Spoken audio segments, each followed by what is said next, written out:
예, 오늘은 이해할 수 없는 분을 믿는 믿음이라는 제목을 가지고 말씀을 나누도록 하겠습니다.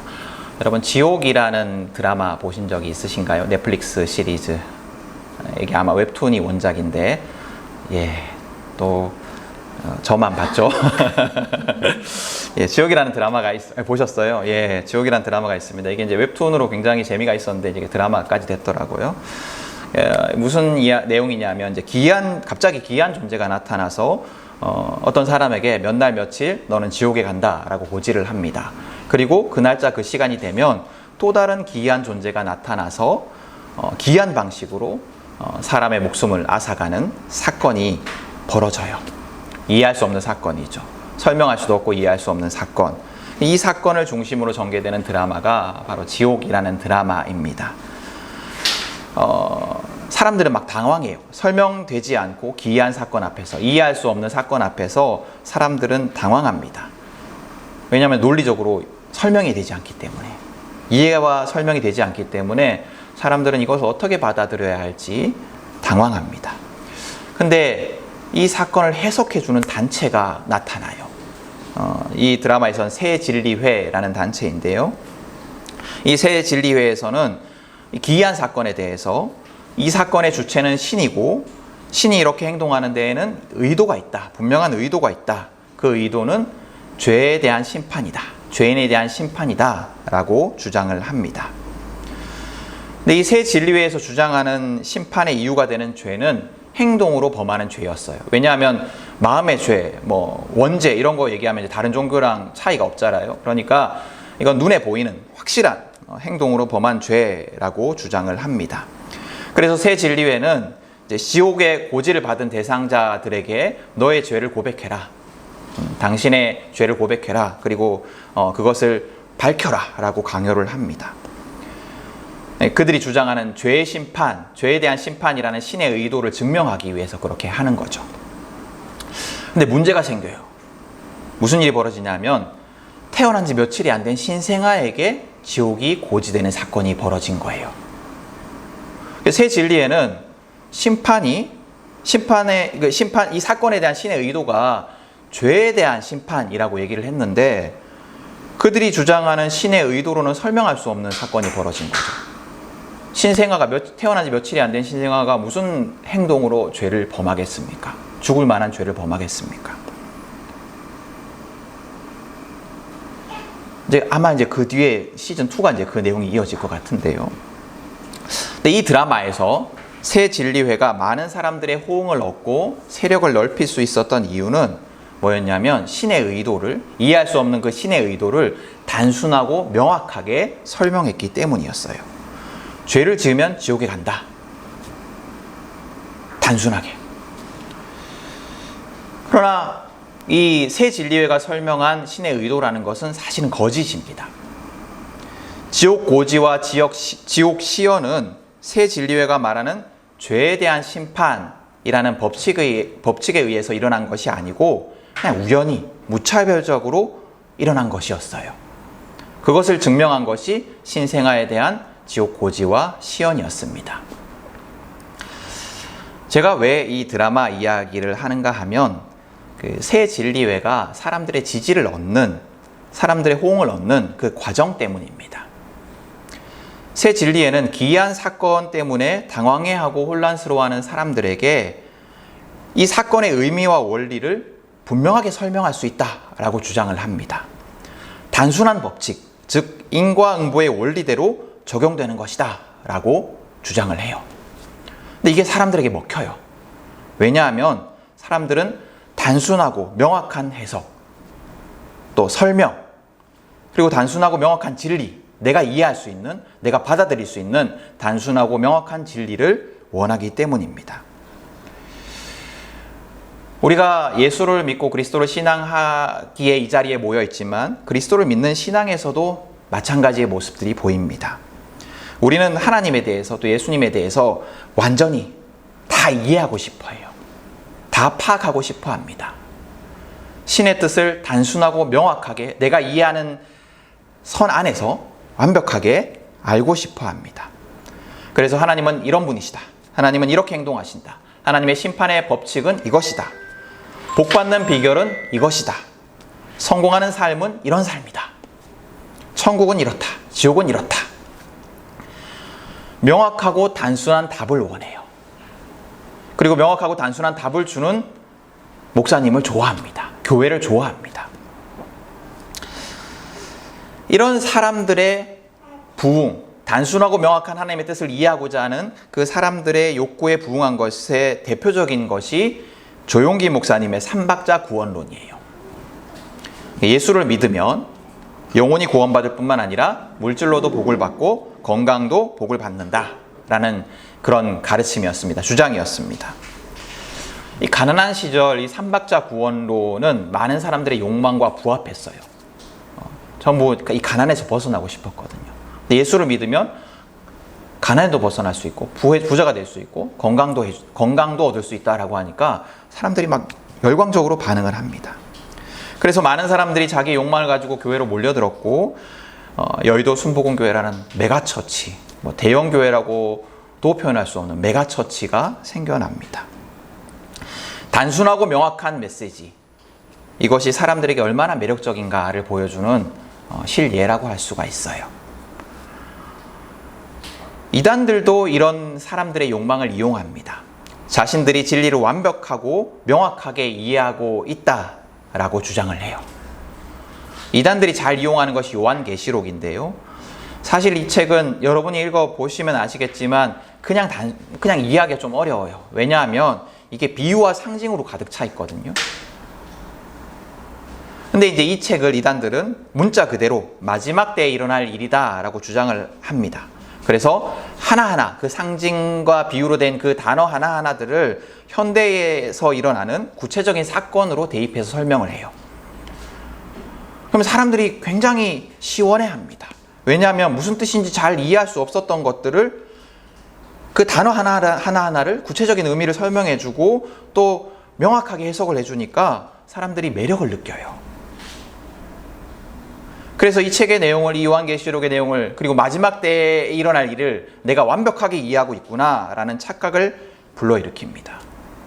그리고 결국 그들의 주장에 빠져서 잘못된 종말론에 넘어가게 되는 거죠. 이단적 신앙을 가지게 되는 거죠. 이단들도 마찬가지로 사람들의 욕망을 이용한 거예요. 내가 하나님의 뜻을 완전히 내 이성 안에서 이해하고 싶다라는 욕망, 하나님의 뜻을 단순하고 명확하게 파악하고 싶다라는 욕망, 그 욕망을 이용한 겁니다. 근데 여러분, 우리는 신앙 안에서 이 욕망과 싸워야 됩니다. 하나님을 내가 완전히 이해하려는 욕망, 하나님의 그 진리를 단순하게 설명하고 이해할 수 있을 것이다 라는 욕망 말입니다. 여러분, 하나님은 우리 존재와 비교할 수 없이 큰 분이세요. 능력과 지혜에서 우리와 비교할 수가 없습니다. 우리는 하나님에 대해서 그렇기 때문에 무지해요. 무지한 것이 당연합니다. 그러나 하나님은 우리의 머리카락 하나하나까지 헤아리시는 분이십니다. 우리가 그런 하나님, 우리와 비교할 수 없는 크신 하나님을 우리의 이성으로 다 파악할 수 있다. 우리의 지식으로, 지혜로 다 파악할 수 있다. 하나님을 완벽하게 이해할 수 있다라고 생각하는 것은 큰 착각이에요. 오늘 우리가 읽은 이 욥기 성경은 하나님을 완전히 이해할 수 있다라는 욕망이 잘못되었다라는 것을 우리에게 분명하게 보여주는, 가르쳐주는 성경입니다. 우리가 욥기 일부를 읽었지만 욥기 전체의 내용에 대해서 잠시 설명을 하면, 욥은 어떤 사람이었냐면 하나님을 경외하며 악을 멀리하는 정직한 사람이었습니다. 그리고 부자였어요.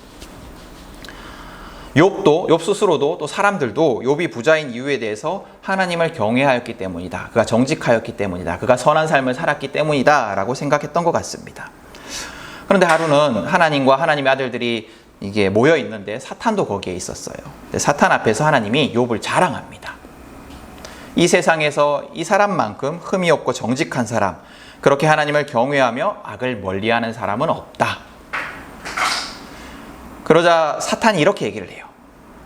욥이 아무것도 바라는 것 없이 하나님을 경외하겠습니까? 주님께서 그와 그의 집과 그가 가진 모든 것을 울타리로 감싸주시고 그가 하는 일이면 무엇에나 복을 주셔서 그의 소유가 온 땅에 넘치게 하지 않으셨습니까? 이제라도 주님께서 손을 드셔서 그것을 치시면 그는 주님 앞에서 주님을 저주할 것입니다. 라고 얘기를 합니다. 그가 받은 복 때문에 하나님을 경외하는 거다라는 거죠. 이 말에 하나님은 두 번에 걸쳐서 사탄이 욥의 재물과 자녀 그리고 나중에는 건강까지 빼앗는 것을 허락하십니다. 그리고 이제 불행에 빠진 욥을 찾아온 친구들과 욥의 대화, 또 마지막 하나님의 응답과 욥의 회개의 내용이 욥기의 전체 내용입니다. 욥기를 보면 욥과 또 욥의 친구들은 모두 하나님에 대한 공통된 이해를 가지고 있었어요. 뭐냐면 하나님은 인과응보의 하나님이시다라는 거예요. 인과응보의 하나님이시다. 하나님은 선한 삶을 사는 자에게 복을 내리시고 악한 삶을 사는 자에게 벌을 내리신다라는 거였습니다. 굉장히 단순한 하나님 이해죠. 여러분도 하나님에 대해서 이렇게 똑같이 생각하시는지 모르겠어요. 여러분이 알고 있는 하나님과 좀 비슷하지 않으세요? 욥과 친구들은 그런데 이 이해 속에서 하나님을 가두고 있었습니다. 그래서 욥은 자기의 갑자기 닥친 그 고난을 이해하지 못하고 하나님과 씨름합니다. 나는 의로운 사람인데, 나는 심지어 알지 못하는 죄를 지었을까봐, 내가 알지도 못하고 죄를 지었을까봐 그것을 위해서도 회개의 제사를 드리는 사람인데 왜 인과응보의 하나님이 나에게 벌을 내리시는가? 나에게 상을 주셔야 되는데 왜 벌을 내리시는가? 이전에는 내가 그렇게 경건하게 하나님을 경외하며 살았더니 복을 주셨던 그 하나님이, 나를 부자로 만들어 주셨던 그 하나님이 왜 갑자기, 난 아무것도 변한 것이 없는데 왜 갑자기 나를 망하게 하시고 심지어 건강까지도 잃게 하시는가? 라고 고민합니다. 그리고 흑기야는 나는 죄가 없는데 왜 하나님이 나를 벌하시는가? 하나님이 잘못되었다. 원망하기까지 합니다.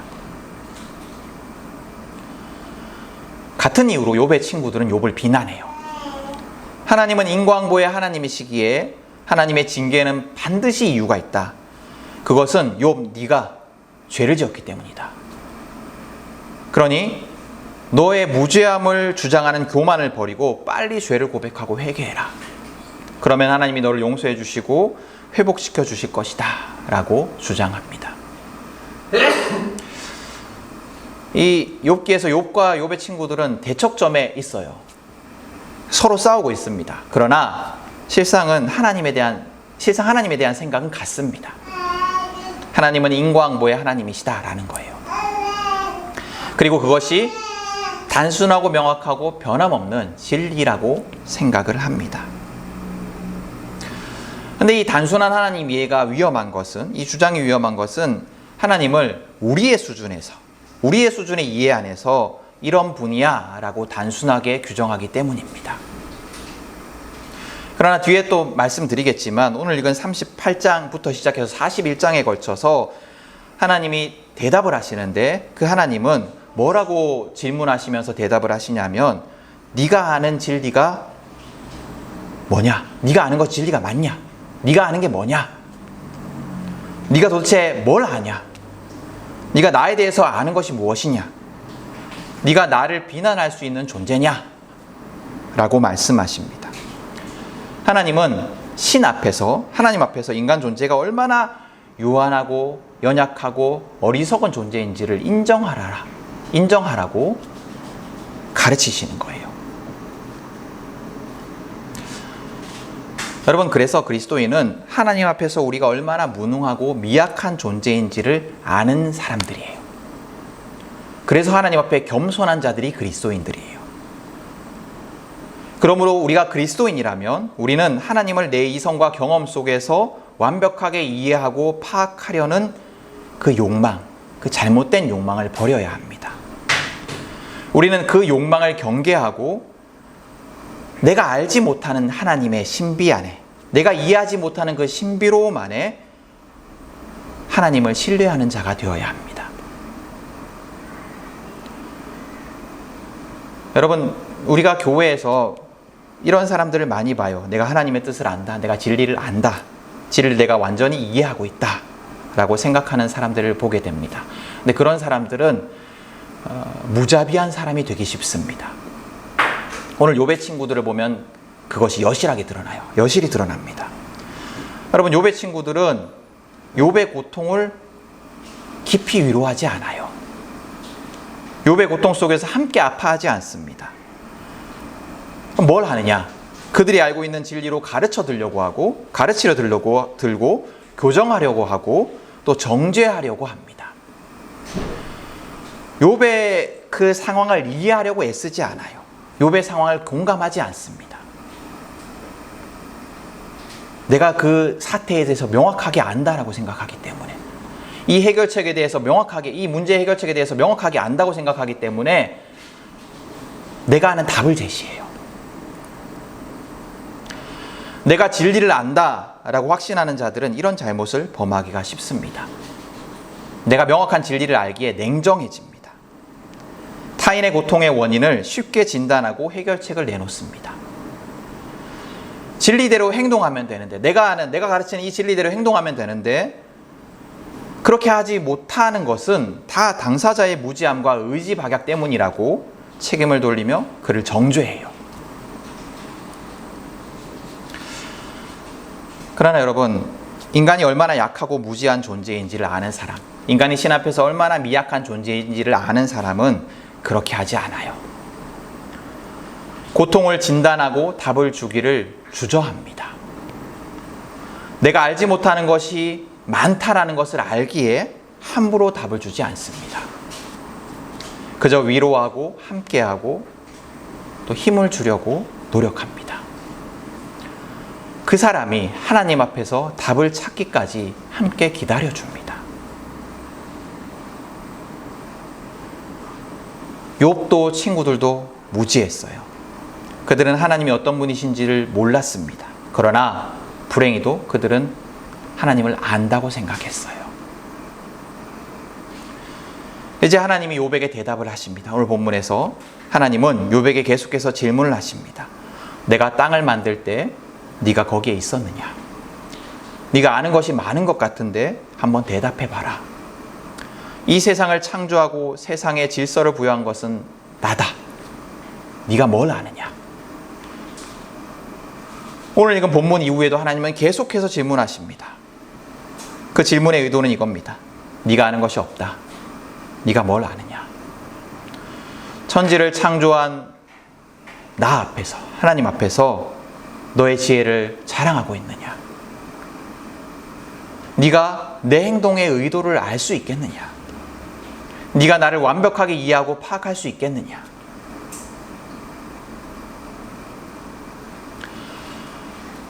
하나님은 왜 내게 이런 불행이 닥쳤습니까? 라는 욥의 질문에는 답하지 않으십니다.